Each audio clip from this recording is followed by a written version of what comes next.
Hey guys, it's Penelope. It's a new moon in Virgo, and I'm just going to run through what that means and show you what's going on with Mars and Gemini, which is going to be for months and months ahead. I'm going to show you this chart, and then I'm going to show you my chart so that you understand briefly what happens, dependent on birth time. The sun and the moon are going to fall in a particular house. So on a new moon, the sun and moon are conjunct, and on a full moon they're in an opposition. So let me get my marker, and I hope you're all doing well out there. It's we got some, clearly there's stuff going on. I was hearing on the financial stuff, we've got the 12th of September, I believe something's coming up, and it's quite interesting when we start to integrate these things with the chart. I might have that date wrong, but definitely December the 13th in the USA, there's something going on. So the digital coin that's been spoke about as well. I've been doing some research on what's going on with that, but I've got various things I'm interested in from different angles, not so much politically, but the financial and the food. The food's really important as well. And if I get my marker, then you can see here that where that Uranus is, it was around there in the Second World War. It was about that degree. So if we look at that degree of Uranus, it's 18 degrees. And if we went back to, if you took a chart back to World War One, I'm not going to say World War is happening again. It's a different type of interaction that's going on, but it's, we don't want to scare ourselves, but there's stuff going on which is quite warlike. And it's interesting with that Mars in Gemini now, which you can see here, it's going to be there until March. And I'll show you that on Solar Fire. And I'll do a longer video on this. But for today, we're looking at the moon. It's in Virgo.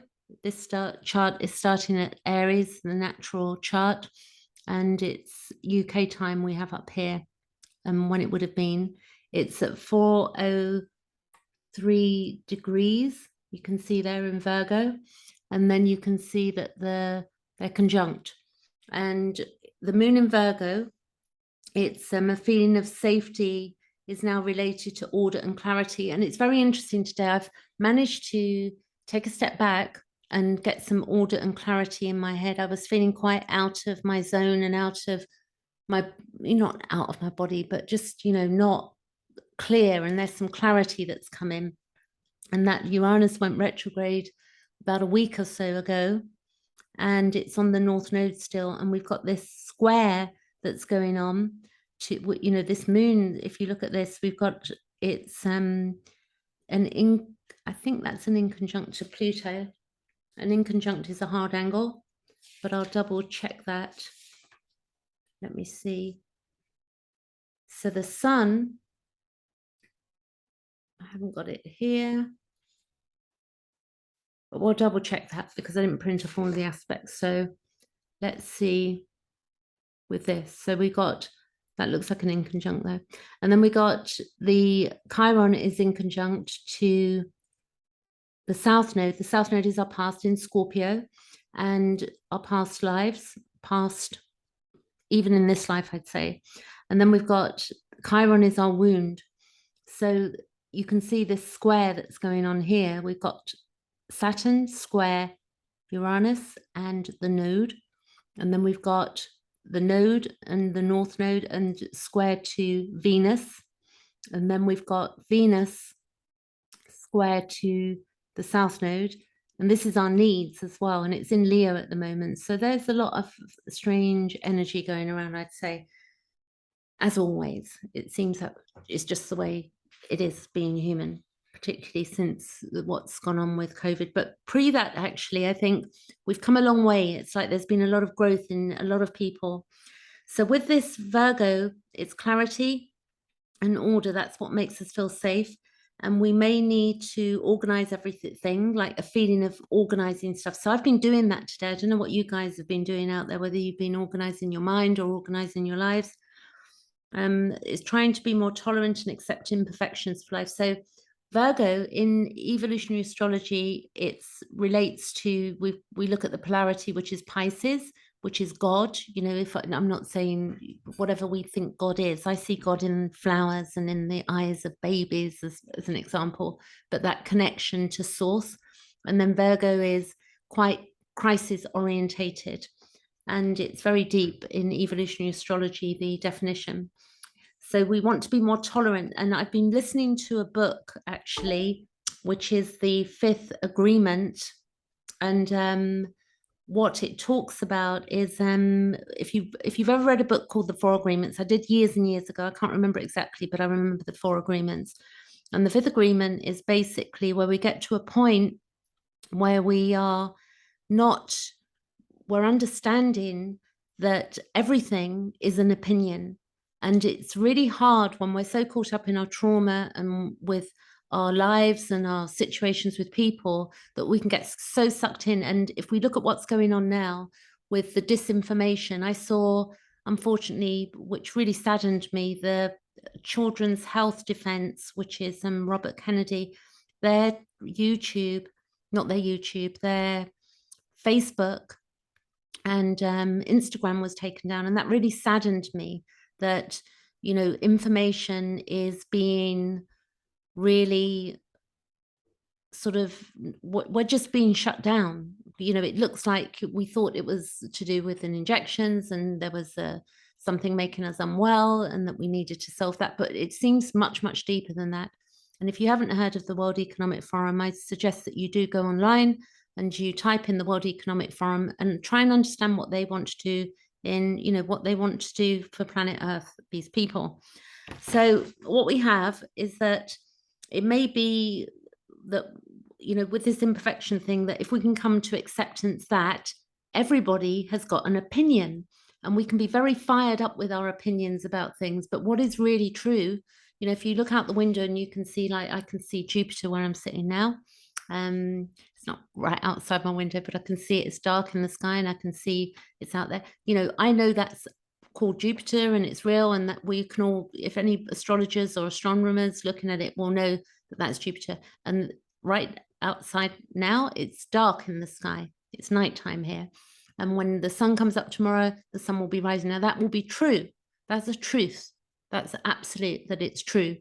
That we can see, and that everything else that goes on is colored by the Gemini aspect of the duality of, you know, I'm right, you're wrong, and it's, but also the conversations that go on as well. And that will be the Mars that's going to kick in with this as well. And then that Saturn and squared to Uranus, we had this in the end of 2021. So we're having a replay of something around breaking free of limitations and restrictions, and it's monetary and it's food. And I've been doing a lot of study in that area, understanding what's going on.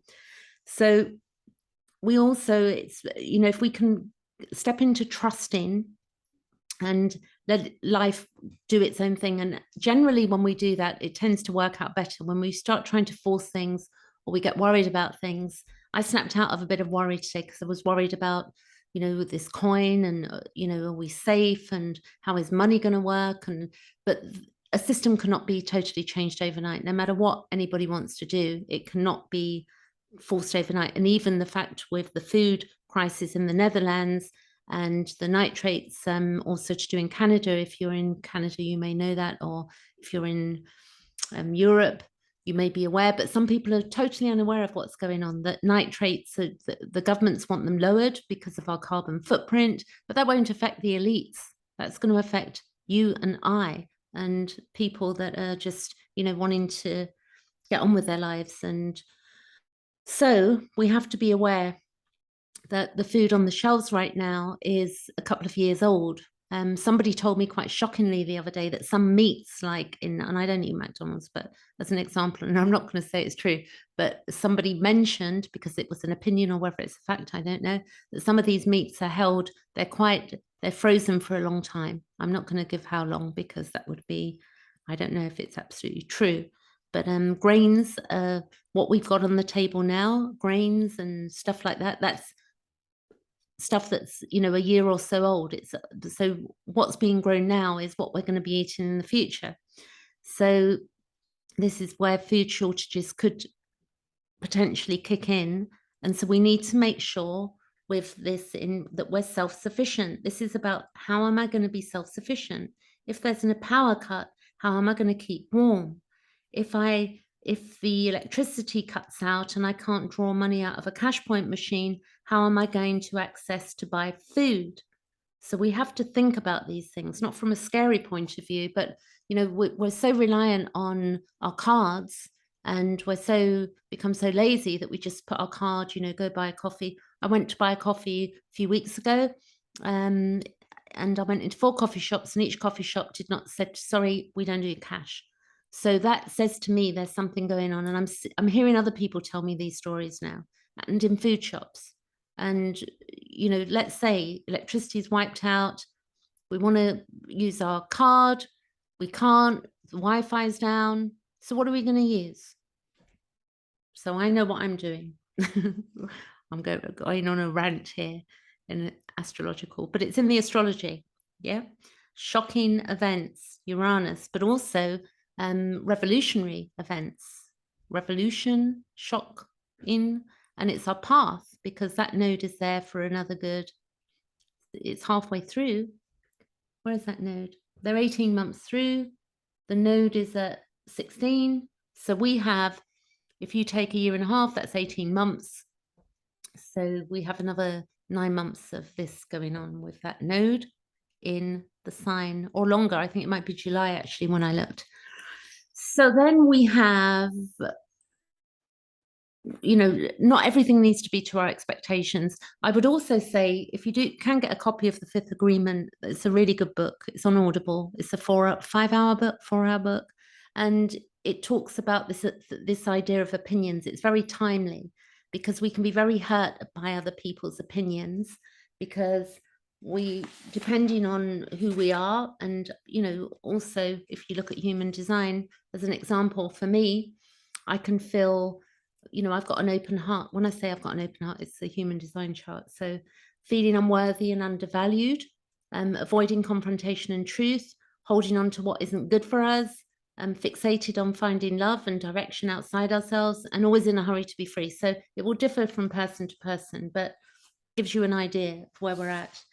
So let's see, before I'm going to do the aspects over on solar fire, because I like moving the chart.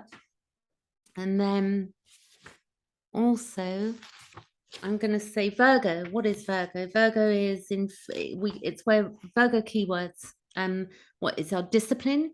It's where we want perfection. So we want to step away from that and let it flow. We can feel shame, if we're not perfect. And we think that was the thing about that book. It's like, am I going to say, if we go around saying, no, but I'm not perfect, it's really, I don't know if we are good saying that, you're not perfect, I'm not, nobody's perfect. Does it matter? We have to be perfect in the respect that we're on a path. There's no manual. We're living life, and there's beauty in us.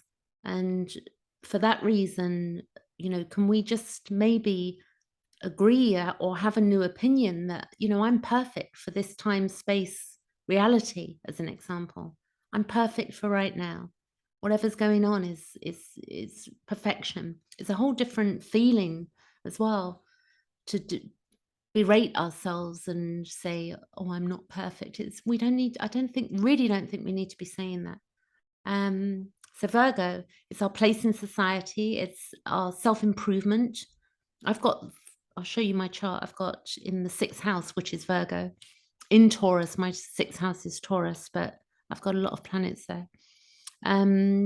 We have the existential void. It can be aloneness, and I know a lot of us are feeling that way at this time. It's where we can feel inadequate, like imposter syndrome, lack, it's to do with our health. It's where we can be critical, where we can feel guilt and be masochistic and crisis.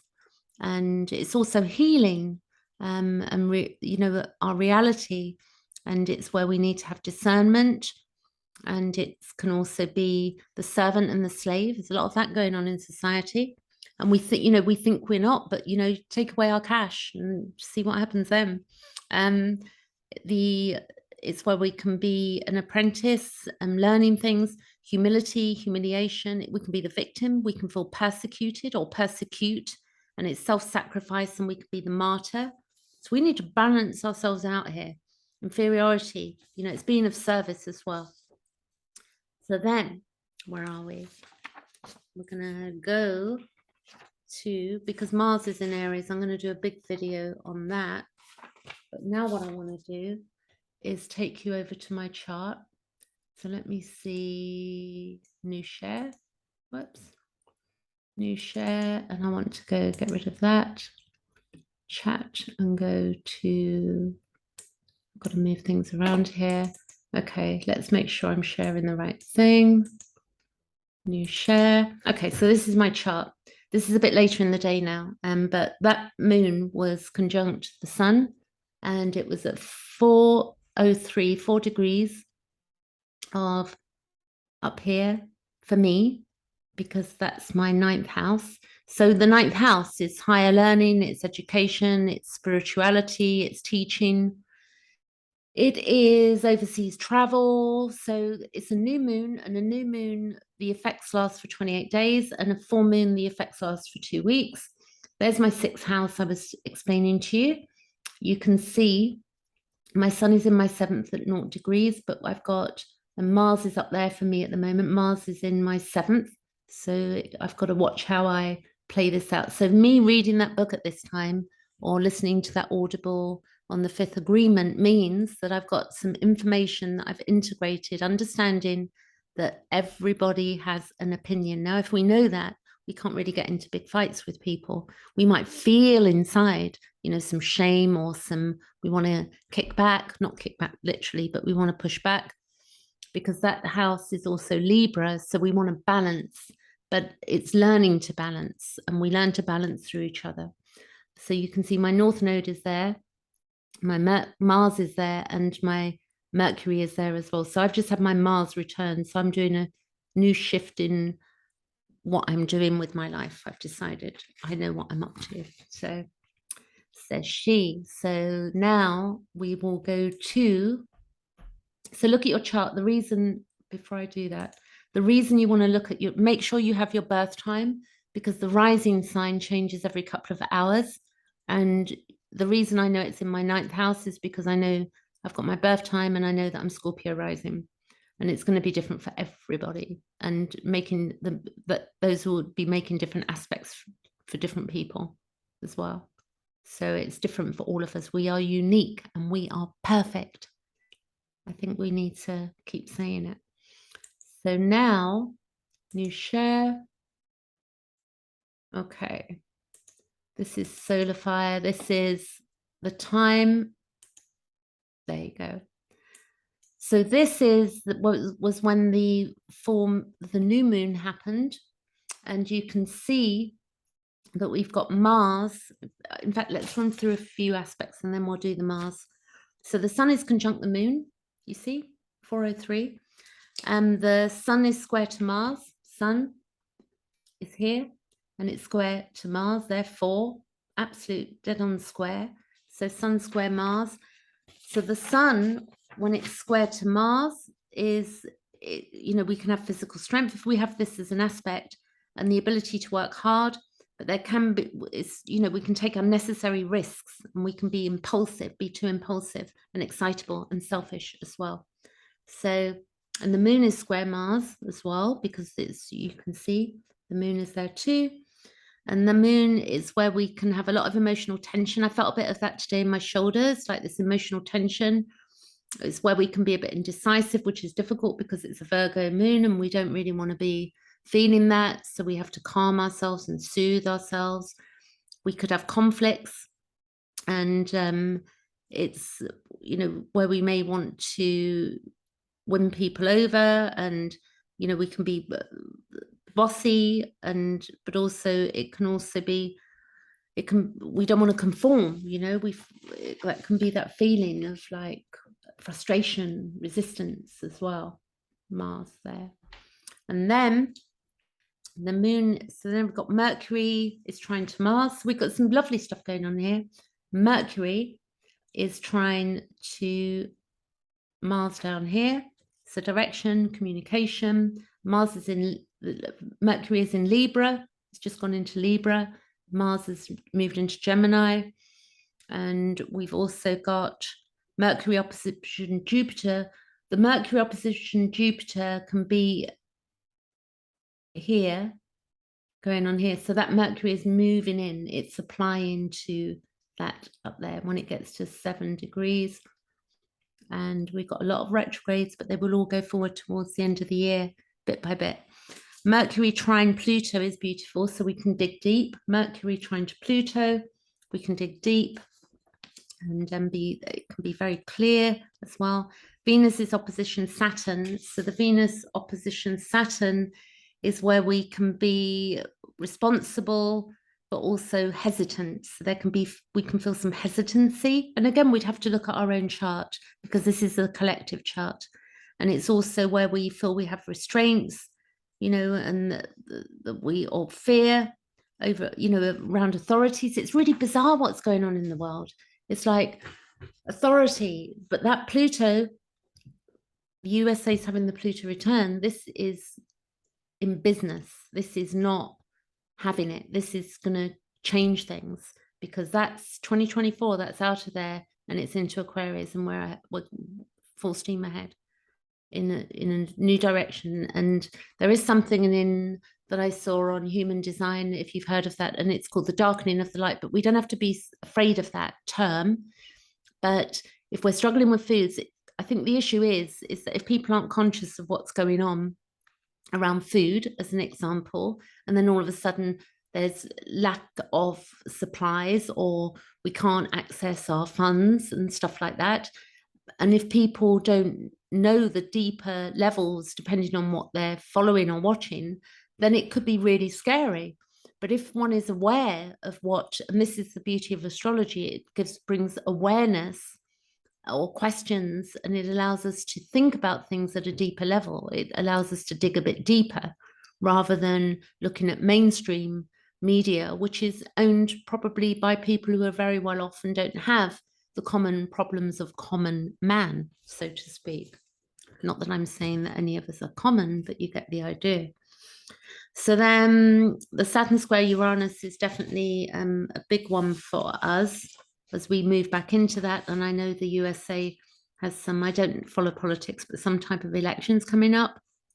So Saturn square Uranus, it's where the aspect is responsible that we have, that people can have no principles and it can be very chaotic, but it's also where we can be highly developed in a sense of our order as well. And it can be unpredictable. And it's also, our order, our developed sense of order, it may not be acceptable to other people. People may say, well, some of the things that I'm saying, people could say conspiracy theorists, blah, blah, blah. We've had all of this. So we're going to move back into that with that Mars in Gemini when it goes retrograde, because it's going to be people's opinions. And when people fight, it's generally about opinions and more than feelings. People having different opinions can hurt us and piss us off. So, we can be hurt just by that as human beings, which is really fascinating. And we've got to get our head around that and mature. So it's where with the Saturn square Uranus, we could be very strict. And this is government, this is strict and stiff. And also, it's too rigid. Like, you've got to do this, you've got to wear that, you've got to, do what I say. Very interesting. Beautifully, that Pluto, I do feel that this Pluto sextile to, when I was born, Pluto was sextile, it was the other side. And when I was born, I'm Pluto Virgo, so Pluto was sextile when I was born. That went on for a huge generation because it moves so slowly. Pluto's 240 odd years, and Neptune is about 184, so moved very slowly. And it's very interesting how that to me looks like some sort of savior. It's harmonious and it's long lasting, and it has peace-making attitudes in connection with other aspects It can enhance peace building and transformative actions on a global scale. So in a way, there's something about this, but that will move off eventually. But it's still, you see there, 26 degrees, 24. And that is going to move slower, and that moves slightly faster by, if that's 184, and that's, 50 years. That's faster by 50 years, thinking about that. So, Chiron, the wound, we've got Jupiter's going to go back into the sign of Pisces briefly. Let's look at that. Weeks. Going forward. I'm going to show you. See that Jupiter here. Let's see how far it goes back. I think it goes back to 20. No, it doesn't. It goes back to 20, 28 degrees, and then it will move on again. And this is December, and then it's back into Aries in December there. And then you can see here that Neptune is on my IC. It's been there forever. And then, well, this is 24th December. Look at all of that going on up there. Whoa. That looks like a new moon. Probably the day before. Let's have a look. Days. Nope. One. Let's take it forward by hours.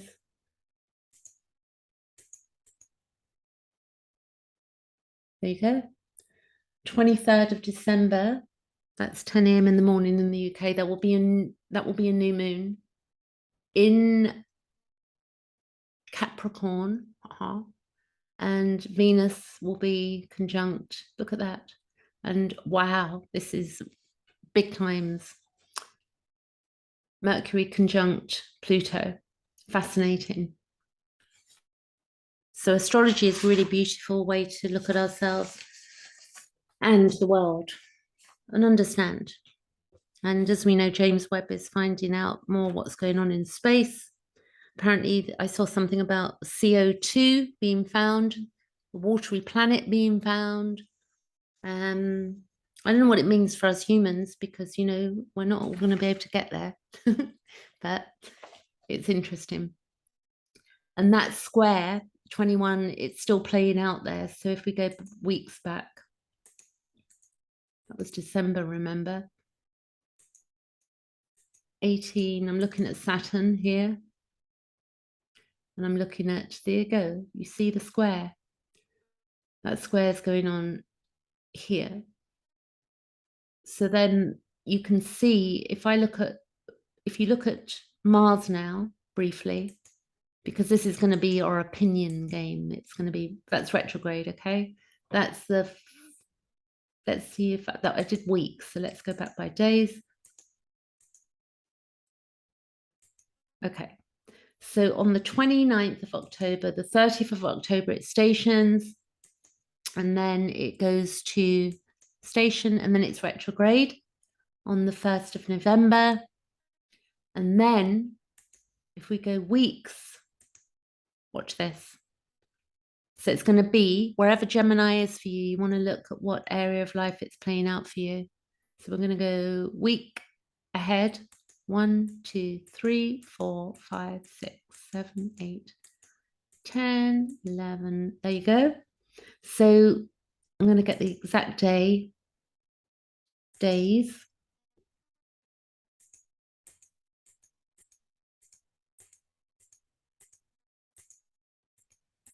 And then it will go forward again. Moving it quickly now. 16, 17, and then it's going to go forward. And then it will leave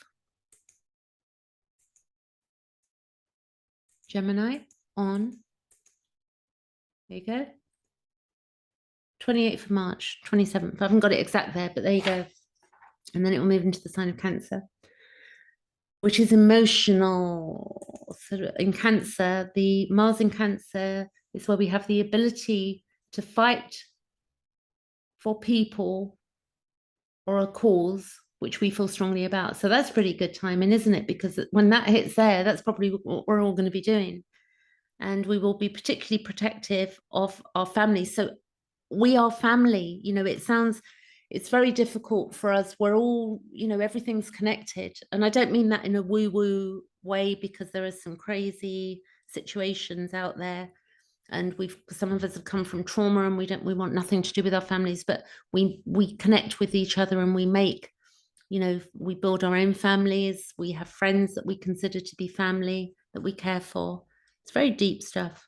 So that's fascinating that that will be in March 2023.